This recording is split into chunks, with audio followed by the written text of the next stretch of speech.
जी की एक और बहुत ही अद्भुत और प्रेरणादायक कथा है जो उनकी बुद्धिमत्ता और समर्पण को दर्शाती है। ये कहानी हमें बताती है कि क्यों गणेश जी का एक दांत टूटा हुआ है। महाभारत का लेखन और गणेश का समर्पण। बहुत समय पहले की बात है, महान ऋषि वेद व्यास ने दुनिया के सबसे बड़े महाकाव्य महाभारत की रचना का निश्चय किया। ये एक ऐसा विशाल ग्रंथ था कि इसे लिखना अकेले संभव नहीं था। वेद व्यास को एक ऐसे लेखक की जरूरत थी जो उनके बोलते ही बिना रुके लिखता जाए ताकि विचारों का प्रवाह न टूटे। वेद व्यास ने कई देवताओं और ऋषियों से मदद मांगी, पर कोई भी उनकी शर्त मानने को तैयार नहीं था।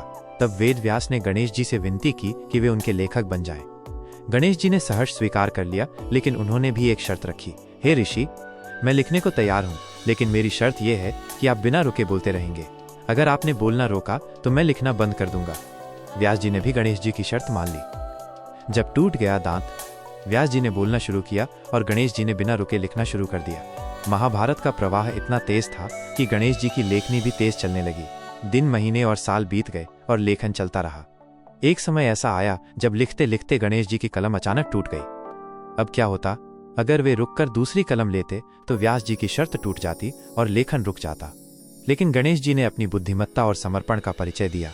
उन्होंने एक क्षण भी नहीं सोचा। उन्होंने तुरंत अपना एक दांत तोड़ा और उसे ही कलम बनाकर लिखना फिर से शुरू कर दिया। गणेश जी ने महाकाव्य पूरा होने तक उसी टूटे हुए दांत से लिखना जारी रखा। इसी कारण उन्हें एक दंत एक दांत वाला भी कहा जाता है। ये कहानी हमें सिखाती है कि जब हम किसी बड़े और पवित्र कार्य में लगते हैं तो हमें अपनी सुविधा या भौतिक चीजों का त्याग करने के लिए भी तैयार रहना चाहिए। गणेश जी ने अपनी शारीरिक कमी की परवाह न करते हुए ज्ञान के इस महान कार्य को पूरा किया।